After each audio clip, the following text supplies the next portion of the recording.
increasing his chance to mate.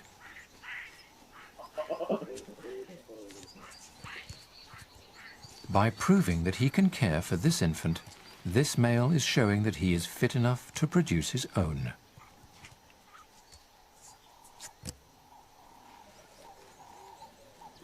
Males move around from troop to troop, so females make up the stable core of the group. And they exist in a strict hierarchy.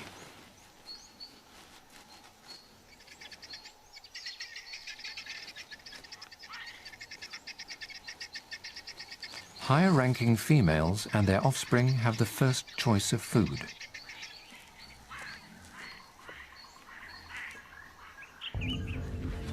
And the entire group is led by a single dominant male. He is the best fighter and most successful mating partner. And everyone else shows him respect.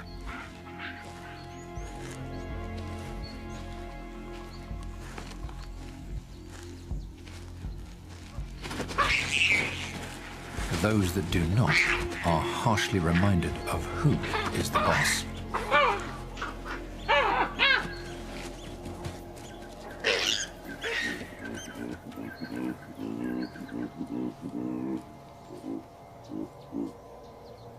This hierarchy is the only way they can survive in such large numbers, and has to be enforced.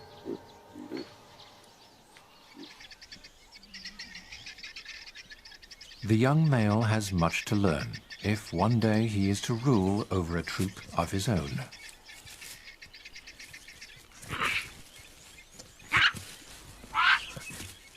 These seemingly innocuous jostles are the beginning of his climb to the top. There are many others he will have to contend with. But if he wants to lead the family, he must prove that he is the strongest. He must show everyone that he will be able to defend them when the time comes.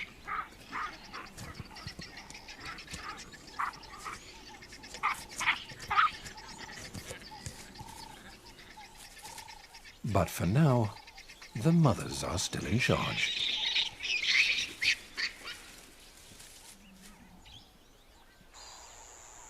Elephant herds also function in a complex hierarchy.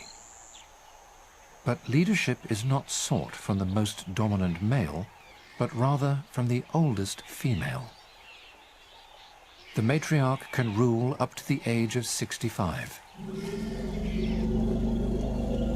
She is the wisest of the group, drawing on all her knowledge to guide them through Chobe. Elephants exist in family units, consisting of closely related cows and their immature offspring. And just like the baboons, the new mother has lots of help caring for her youngster. But unlike the baboons, it is not the group's males that help care for the infant.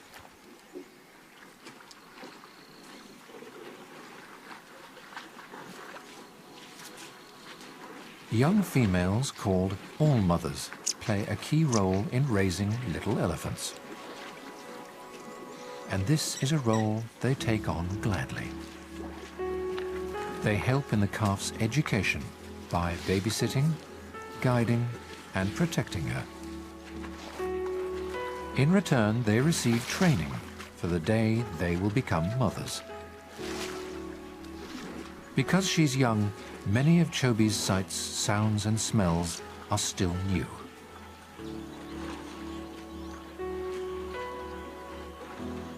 She must learn from every experience, so that one day she too may be a successful member of the herd.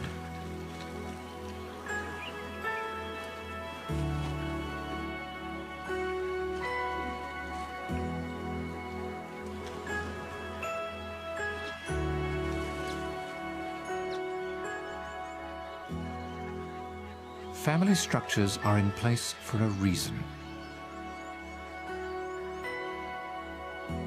In a land as diverse, dangerous and vast as this, all the wisdom and learning of the whole group will be needed to make it through.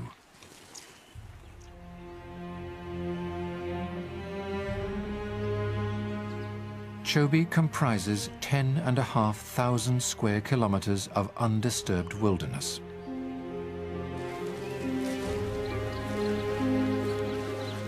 During the dry season, all animals funnel towards the river to escape the heat.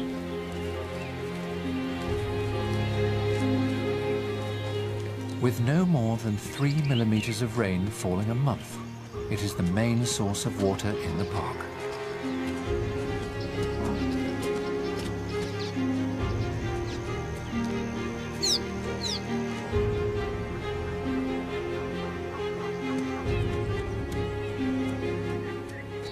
As vast numbers are forced to share space, conflict arises.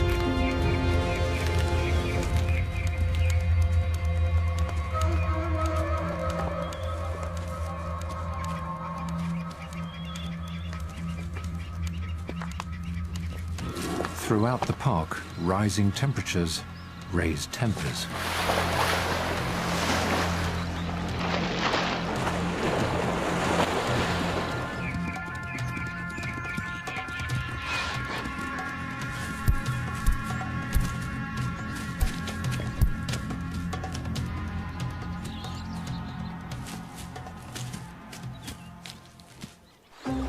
But soon it's too hot to fight.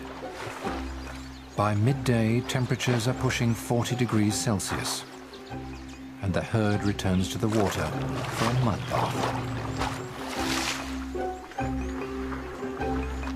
For the calf, the mud is not only a way to cool off, it is also a great source of fun.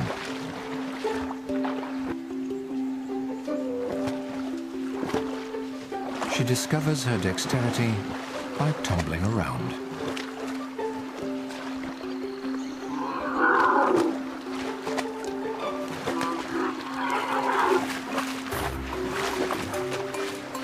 Her new environment is a site of discovery.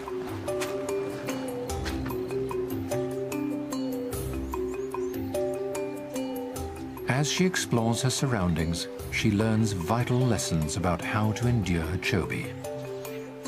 One day, she will have to pass them on to her own young in turn.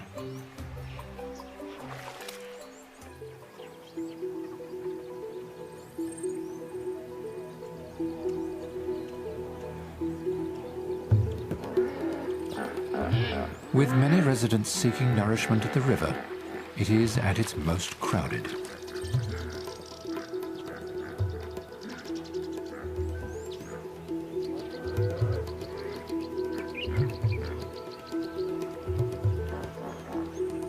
Buffalo are ruminants. This means they must ferment their food in a special stomach before they can digest it. It is then regurgitated and chewed again before it can be consumed. This process requires great amounts of liquid, so they need to spend a large portion of their day around water.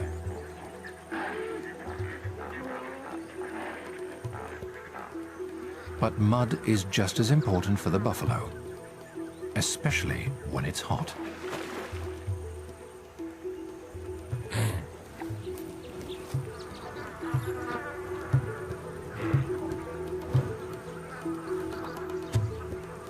Mud helps the animal regulate its temperature.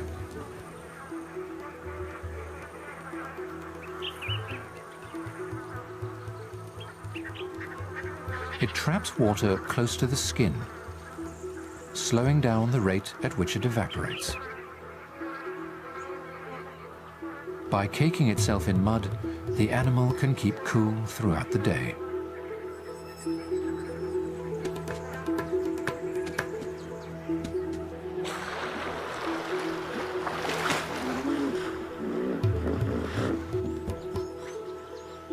Being able to control your body temperature is vital at this time of year.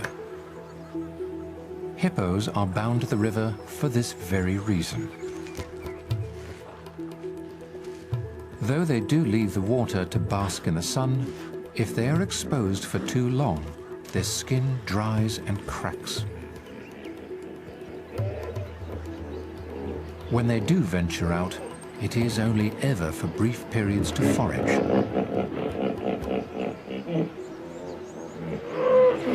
Before they head back to the shelter of the water.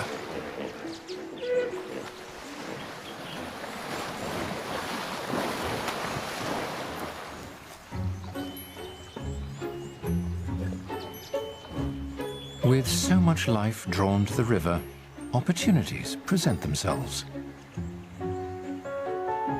Cattle egrets have developed an innovative hunting technique. By hitching rides on the backs of far larger animals, they can eat the small creatures that are disturbed in the grass.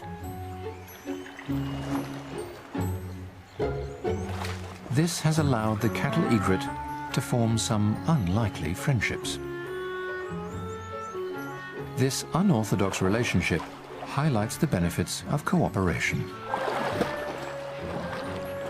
By accommodating the birds, the buffalo gets an onboard insect repellent.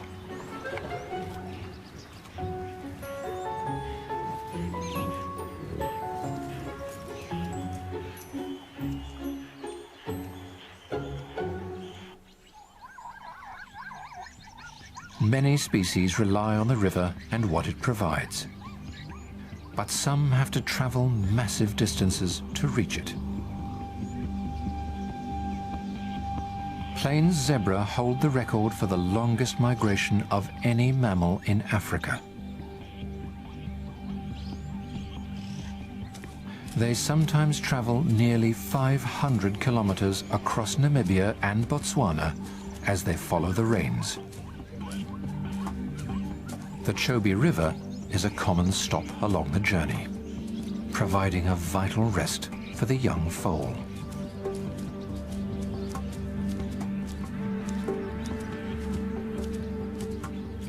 But the river is also full of dangers. Those seeking to get to the other side have no option but to go through it.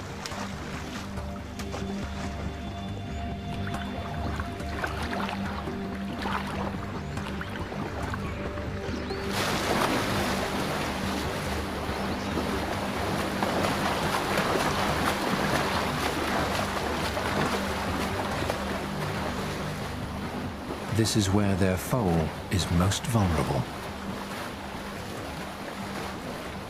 Seizing their chance, they make it across.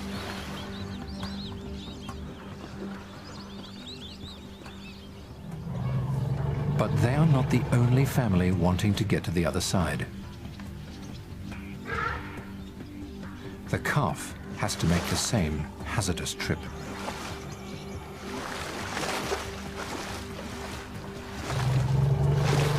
This is the biggest test that she has had to face. She will need to draw on all of the skills she has learned from her family. A large crocodile is easily capable of taking a young elephant. As the river deepens, the crossing becomes more dangerous.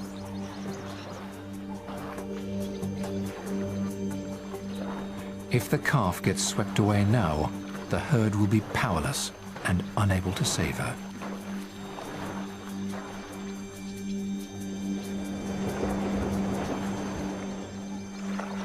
This is the first time ever she has been fully submerged. Drowning is a serious risk. She must trust in the leadership of all those around her if she is going to survive.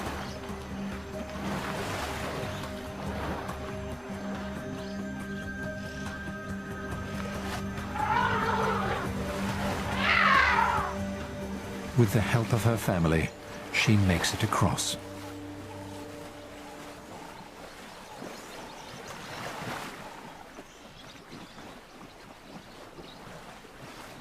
Working hand in hand is vital in a land as varied as Chobe.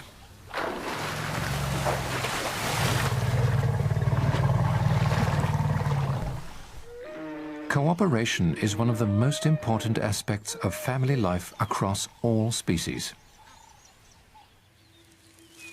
Close personal relationships are the building blocks of a successful group.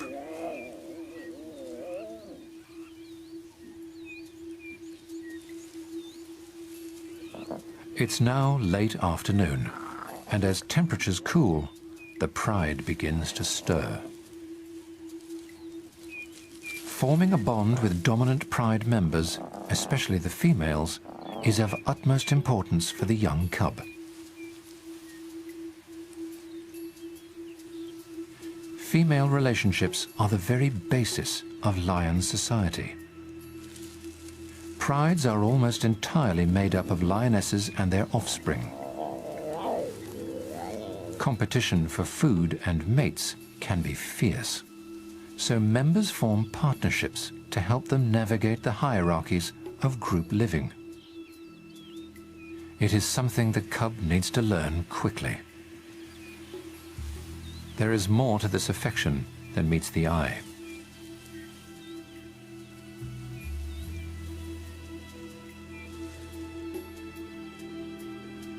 She has much to gain from being on the good side of a stronger pride member. It has been a while since they last ate. When times are tough, having a dominant friend will help her in the competition for food.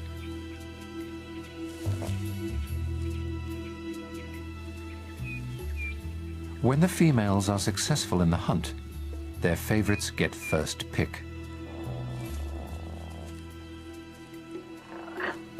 This bonding is as much tactical as it is tactile.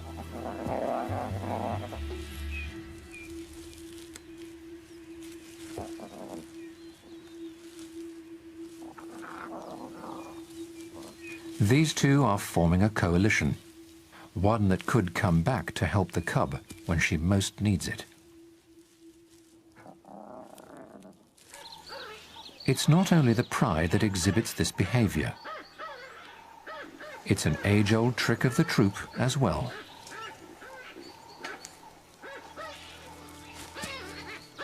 And it is a result of similar circumstances.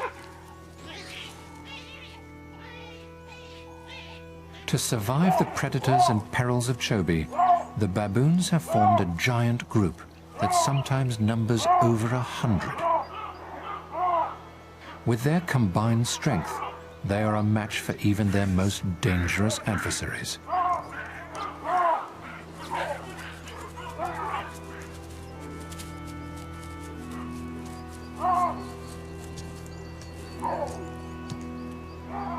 Living in large groups has many advantages, but it also has one major drawback: the need to compete for food and for mates.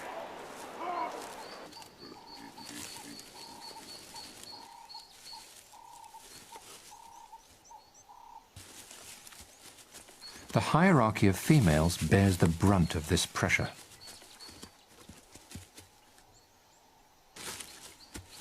They are both the source of cooperation and of competition.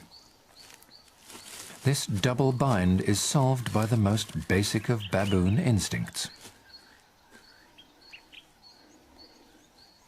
Grooming removes dirt, flakes of skin, and lice. But there is more to it than hygiene. When the baboons groom each other, they begin to form individual relationships.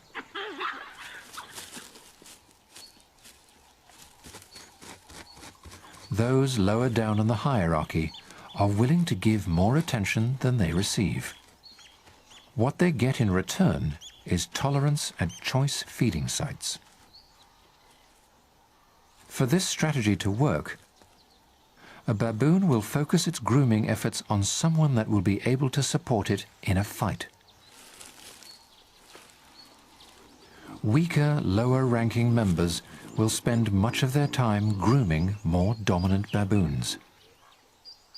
These partnerships are born from the necessity for protection.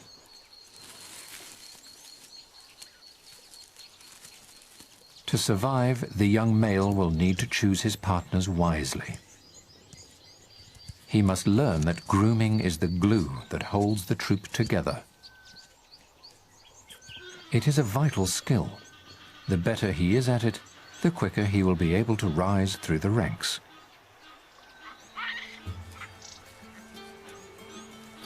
But there's another reason it's so important to the group dynamic.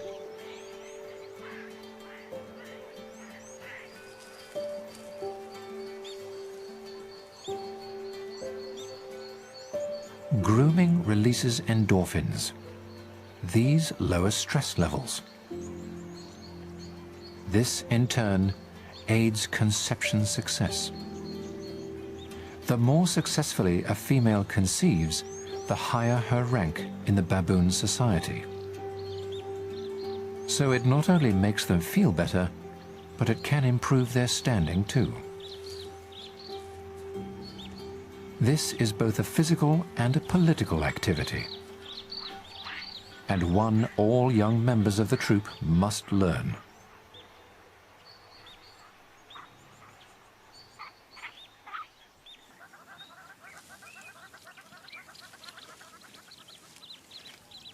Elephants rely on close contact too.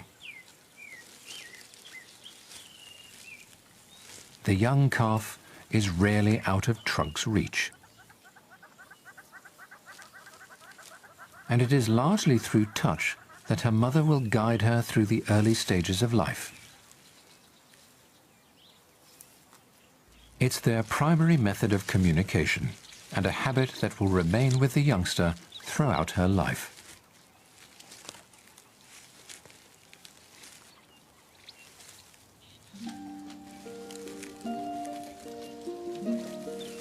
The instrument used to convey the sense of touch is one of the most fascinating in the animal kingdom. An elephant's trunk is extremely nimble.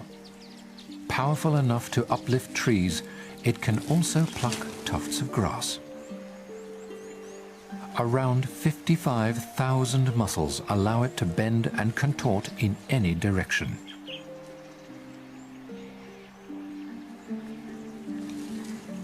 It has two finger-like lips at the end and is covered in fine sensory hairs, making it acutely sensitive.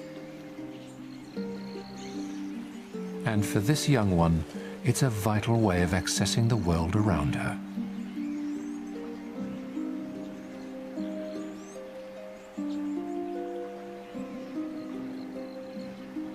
Baby elephants learn to eat by putting their trunks inside the mouths of other herd members.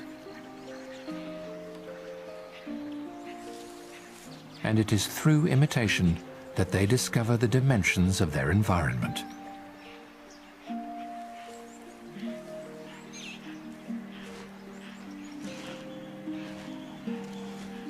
But the trunk is not only a useful way to feel its immediate surroundings. It is also exceedingly good at maintaining contact over long distances. By lifting their trunks into a prevailing breeze, elephants can use their deft sense of smell to gain a picture of what lies ahead.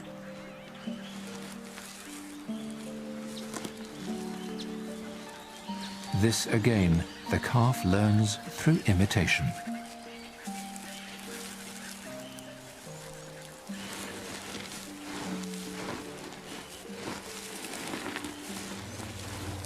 Elephants' trunks enable them to gain knowledge not only sensually, but vocally too.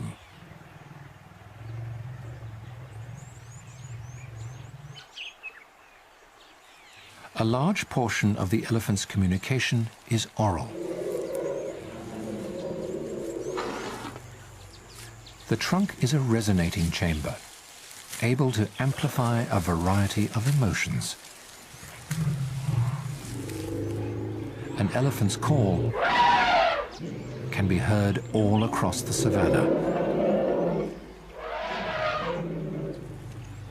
Communication is vital for holding the family together and keeping the youngsters out of harm's way.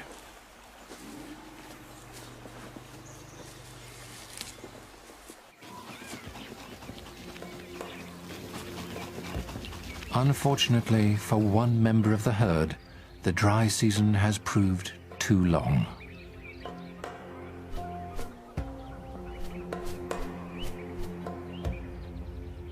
Weakened by the heat, one of the older members has died.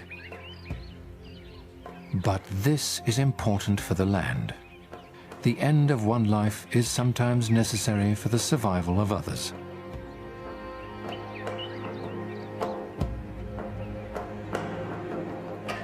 In need of food and water, the herd moves on.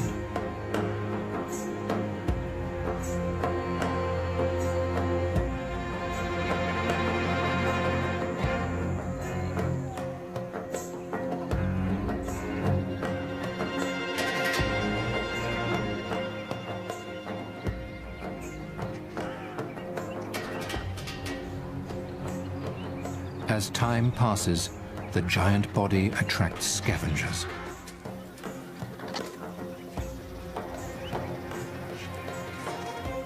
A carcass of this size goes a long way toward feeding some of the park's smaller carnivores.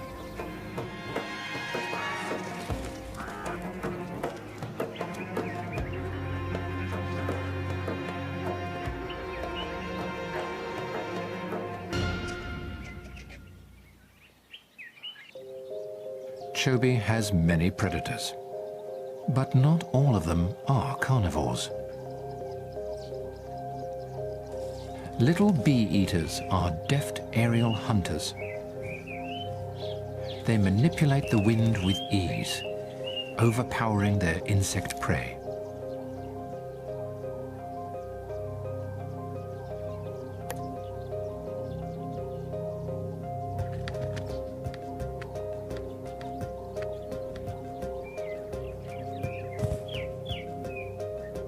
They owe their name to their proficiency at hunting bees.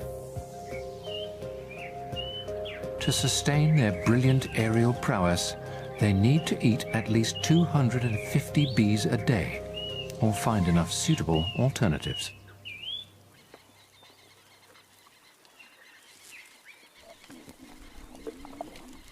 And for the pride too, patience and perseverance have finally paid off.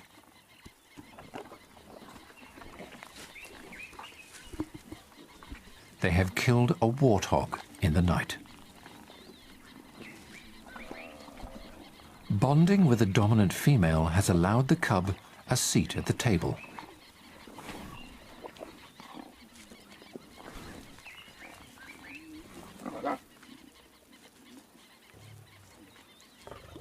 The cub has learned how to get food, and soon she must put this into practice. By the time she's 11 months old, she'll be expected to join on the hunts and start providing for the pride.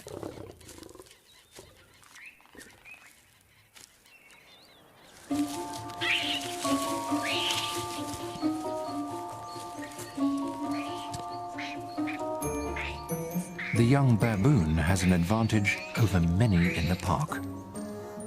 He is able to evade predators by going where they cannot. This is something he must master. He is discovering just what he is able to do.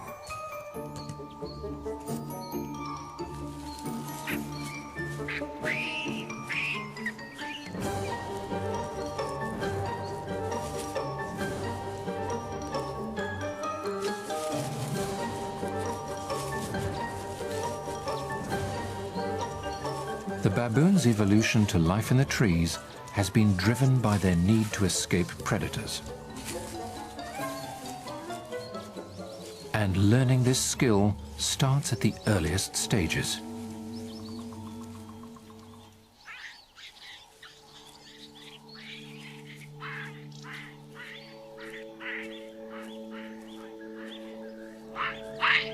Every family that lives in Chobe is more vulnerable while they have young to look after.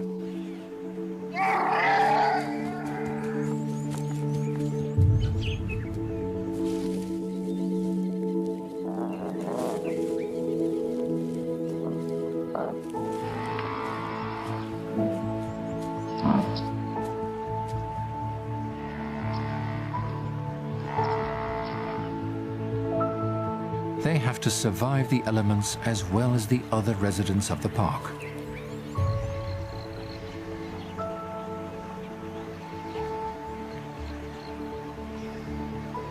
But one thing they all have in common is the opportunities that living along the riverfront provides.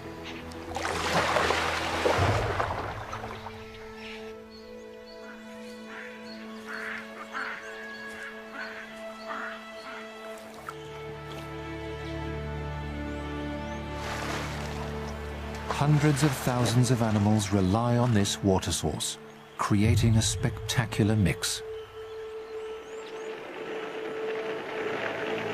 Combined with the natural beauty of the park, they make Chobe one of Africa's greatest wildlife marvels.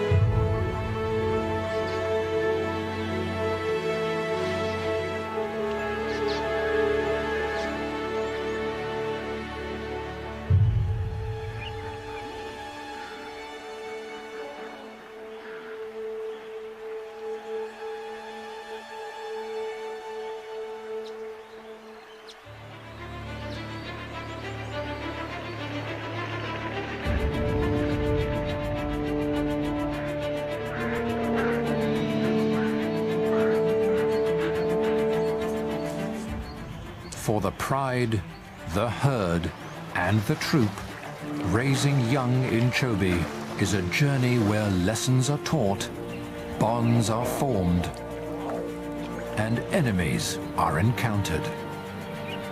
It is a place of unrivaled abundance. And amongst the vast numbers of animals that roam this landscape, the smallest must make their home. Only with the guidance of family can they endure the park and all of its challenges. It is with the nurturing of elders that the young will learn how to survive. Chobe is a land of learning. And it is one of the most spectacular on the African continent.